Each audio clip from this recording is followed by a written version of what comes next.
Hello, I'm Belinda from Being Agile. This is a quick video introduction to Being Agile as a mindset and as a method, as head of our live session together or as a taster for what you can find in the Being Agile online hub, which is for self-learning and experience of being agile.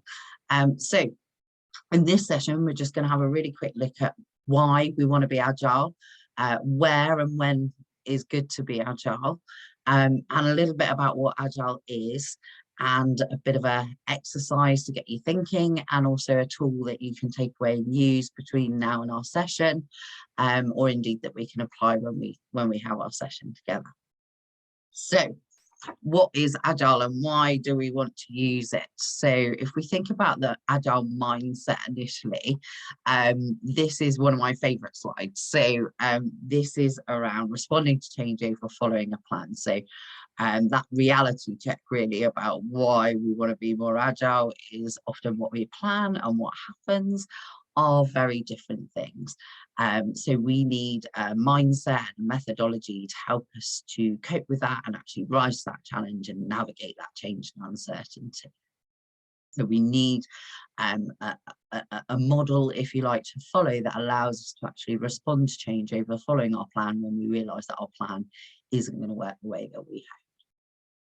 So let's think about when this happens and when it might be good to take a more traditional approach, or when it might be good to take a more agile approach.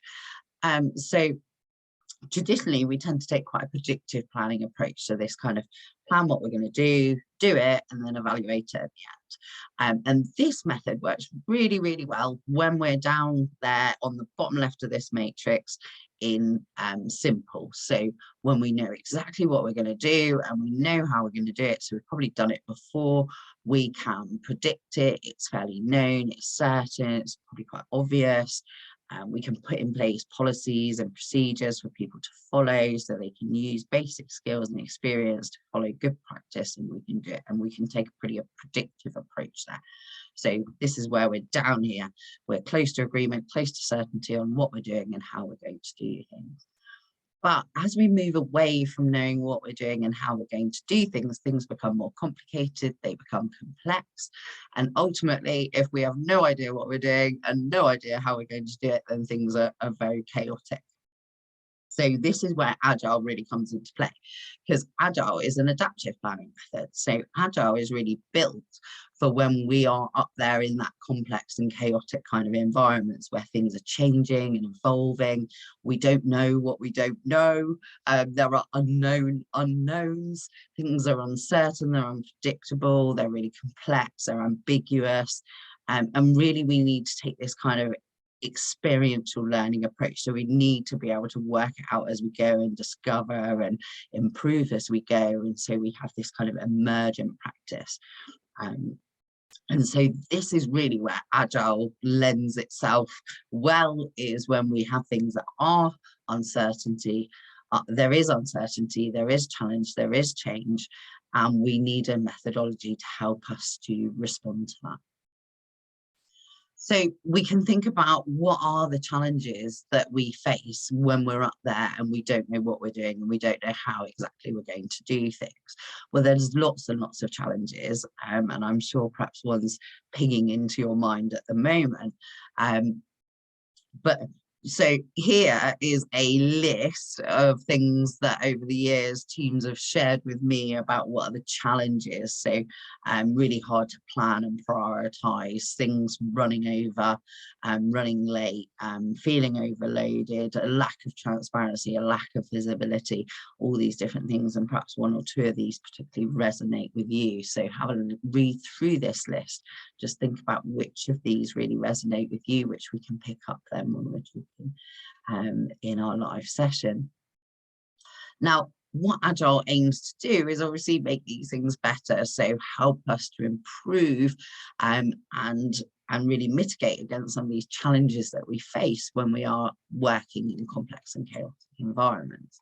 So in terms of what would we like to do better, you know, what would you like to have, what would you like to do better, what would you like to improve, then again, there's lots of things that we can think of in terms of getting that visibility and clarity, transparency, improving our workflow, getting to know our customers better, making sure we've got the skills and the capacity to get things done, being able to communicate and collaborate, but also from a well-being point of view, actually lighten that mental load and help to take off that overloaded feeling, so that we are improving not just our growth and our productivity, but also our well-being as well. So we can think of Agile in two ways. We can think of doing Agile as a methodology, as a process, a set of practices and tools that we do and that we carry out and we use in our work to manage our projects, to develop products, to manage our lives, whatever it might be. But then we can think about being Agile as well. And being Agile is really this kind of mindset. It's a set of values and beliefs that we follow. So go back to that reality check. We accept that what we plan and what happened are going to be different. So that drives our attitudes and our behaviors towards what we do. So we can certainly use Agile as a methodology and a process. And what that does is it's a set of visibility that enables us to see how we can improve our agility, how we can be more agile. So when we dive into more detail, we're going to have a look at things like the Agile Manifesto, and this really helps to outline our values and our beliefs. So the way the value works in this sense is while we value the things on the right hand side, we value things on the left more. So we still value processes and tools, documentation, contracts and plans, but we value individuals and interactions, those communications and conversations that we need to have to ensure that we are effectively understanding what it is that our customers need.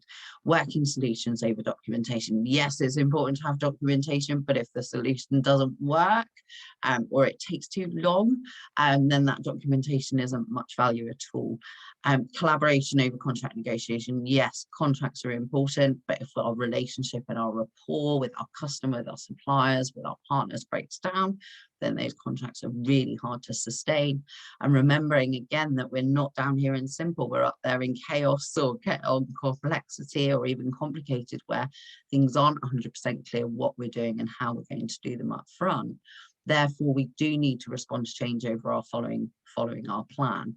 So we accept that our plan is our best guess and that we will actually respond to change as we need to make improvements. So we have this overarching manifesto, which is really great to give us that kind of sense of our values and our beliefs. And then below that, we have this kind of doing Agile. And this is really this massive kind of umbrella of tools and practices that we can use now to help us to do Agile, which in turn then helps us to be more Agile.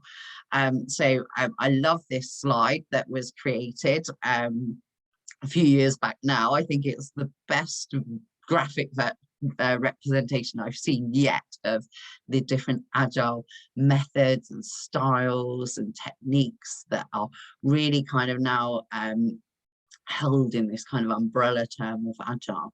And so there's lots of things that we can do and we can use to help to improve our agility and help us to really being Agile. So just before our session, I'd like to give you a little bit of a thinking game, if you like.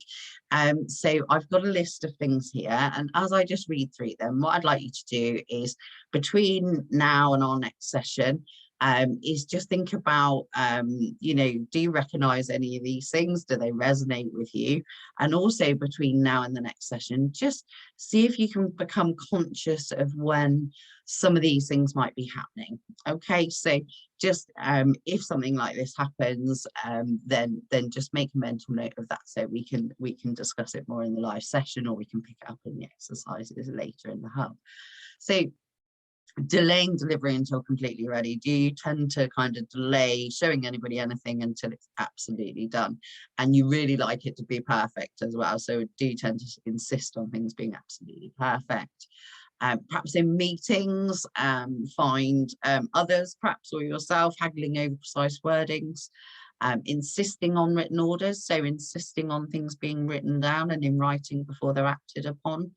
Prioritizing unimportant tasks, so prioritizing those shiny things that might be more exciting than others, so you're prioritizing unimportant tasks over others. Making sure you do everything through the appropriate channels, so following due policy and procedure to the letter. Referring matters for further study and research. So if somebody comes up with a good idea, it's kind of like going, well, okay, brilliant. If you could go away, do some further research and study on that, come up with a full plan, and we'll then consider it. So that kind of referring it back for further study and research. Lots of people involved in decision making, so decision by kind of consensus, so over 5 people, lots and lots of people involved in decision making, and always applying all regulations to the last letter. So this is even if we don't need to apply that regulation, we will apply that regulation because we like to, you know, put that gold plating on things. So just a bit of food for thought before the next session, and I will reveal more when we have our live session, or indeed if you go into the hub, you can find this exercise and find out a bit more. So something to get you thinking. So that's a little bit on the mindset. So now let's have a little look at the Being Agile method. So the Being Agile method is a method that's really developed from the Agile that we know in tech sector, but very much for alternative types of organisation, products and projects. So very much in the kind of business community outside of tech. So great for project management, great for product development, and this is something that you can try out. So I'm going to give you a little bit of an overview of what the method is, and then I'm going to give you one of the key tools today so you can try that out and test that out for yourself to get you started. So I mentioned when we were looking at that matrix a minute ago, we were talking about predictable approaches and adaptable approaches. So this kind of predictive, more traditional approach tends to take this plan, then do, then evaluate type approach. So we plan everything up front, we then do our project, build our product, whatever it might be, and then we evaluate it afterwards. Now, what Agile does is just really simply spin that into a loop. So that's a loop of kind of planning, and then we're doing, we're acting, we're releasing the things, and then we're reviewing and reflecting, we're evaluating, and then we're going around that loop again. So we're bringing in that learning from that review and reflection, and then we're going to plan a bit more, do a bit more, and then review and reflect again. And a sprint is a really short time box of activity. So rather than think of our project, if you like, as one big long marathon, is what we're thinking about is lots of short sprints of work. So lots of short sprints of doing, planning what we're going to do, doing a little bit, releasing that work in progress, getting that feedback, and then learning from that, and then planning some more, doing some more, releasing, reviewing, reflecting, and so forth. So we're running lots of sprints and releasing our regular work in progress so we can get that feedback, and we can make improvements, we can learn and change and adapt very early on in our project rather than right near the end. Because if we're only evaluating right at the end, then actually there's no value in that for our project, because we're not going to learn it till the end, so we can't actually bring that learning in to improve the current project. So Agile really helps with that. So we can use this in a couple of different ways. We can use this in workflow management. So we can use this sprint method to manage our workflow and our capacity. So I'd like to talk about, you know, our day-to-day kind of running, doing the day job, and then our change and improvement work. So we can use it for making sure we've got a balance of both. We can use it for really focusing on that change and improvement, really making sure we've got a sustainable pace, we've got a good rhythm, we've got a good balance of work, good ratio of work, and we've got slack for that uncertainty as well, for those things that are unexpected, those unknown unknowns. We can use it in project management as well. So I like to use a cake analogy here. So if you imagine your cake is your project, and each slice of that cake is a sprint.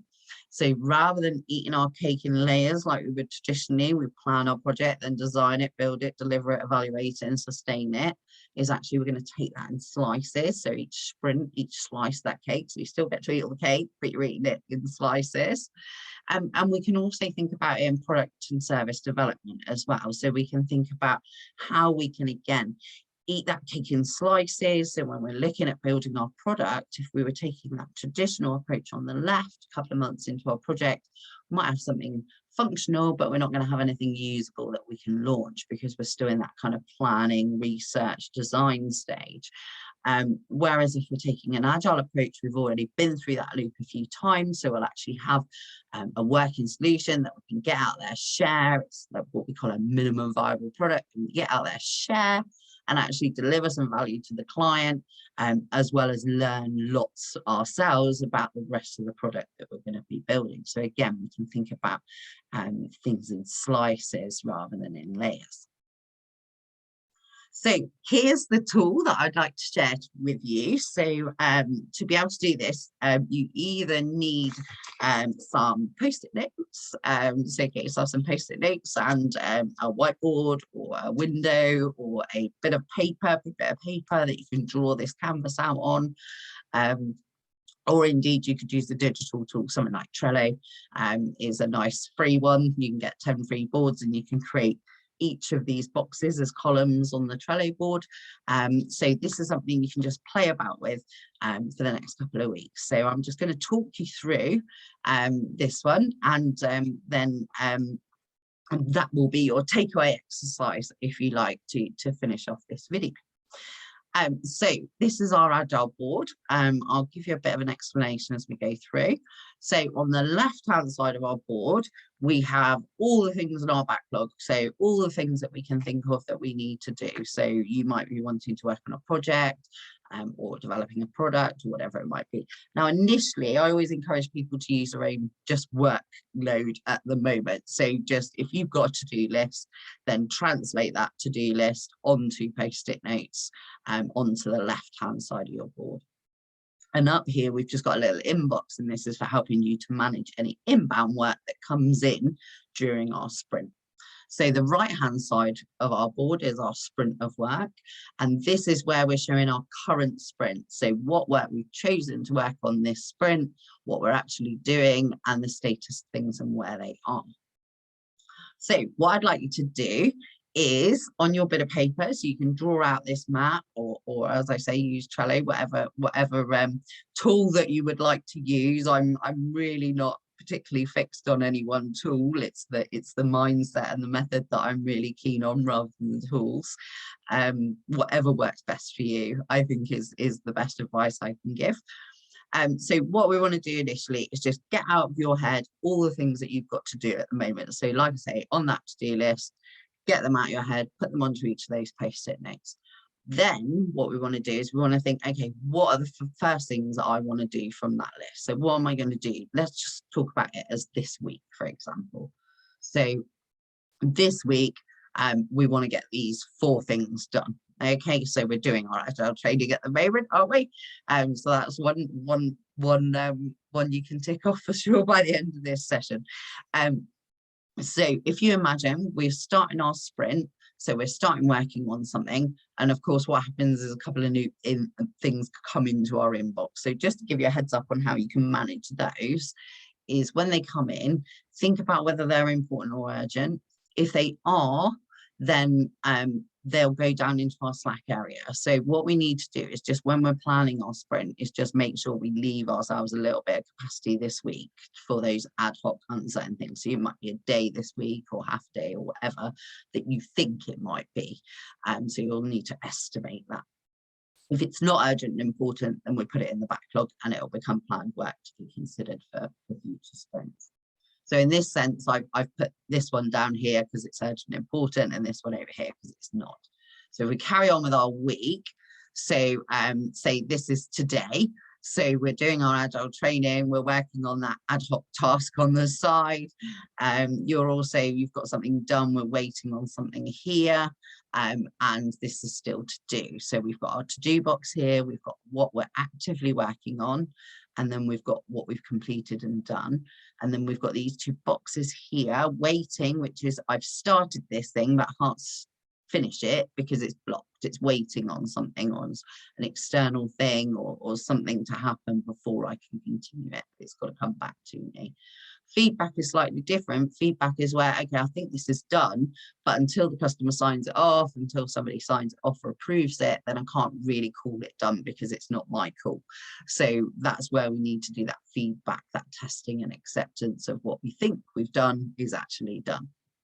And then hopefully by the time you get to the end of the week, things will have started to move through, and by the end of the week we'll be there and everything will be done. Now that doesn't always happen because often we overplan things, so we think we can get more done than we can.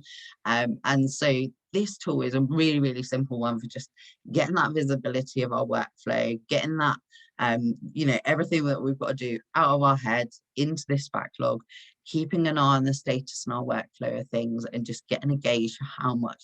So what we'll do is in our session, we'll review this and we'll go, okay, did you get everything done, or did you get to the end of the sprint and this was here, or perhaps they were stuck in waiting? And that can really help to inform us. So this is that kind of thing where we're talking about doing agile, helping us to be agile. So by doing this will actually help us to look for ways that we can actually improve your agility. So there we go. So there's the sprint board. So oh, here's a little example as well. So here's just a little physical example. This is homeschooling during lockdown. So we were using it just to keep track of the home learning that H needed to do and what he was doing each day. So you can see we've used different colours for different subjects. This is what he's doing today. We're waiting on something here. This was a science experiment, so I think we needed some string. This one's done, so it needs for me to check it, and you can see he's added his own because he's doing some research on his science project.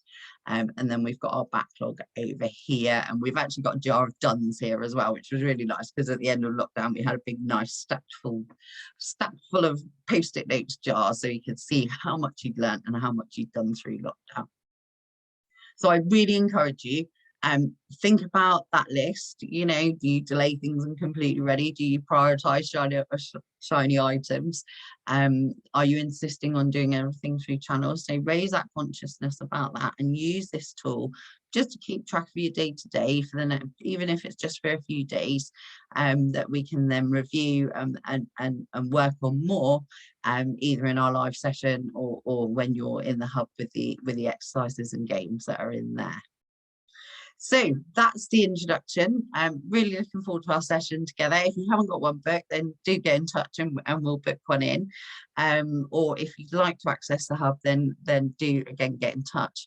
And please connect on social media, YouTube, etc. I always love to hear from people. And I hope that's been a really useful introduction to the Being Agile mindset, and also a little bit on that on the methodology as well. As I say, there's a wealth of tools and practices, concepts, ideas to share. So this is really just getting you started on that journey. Thanks for watching, and I'll see you soon.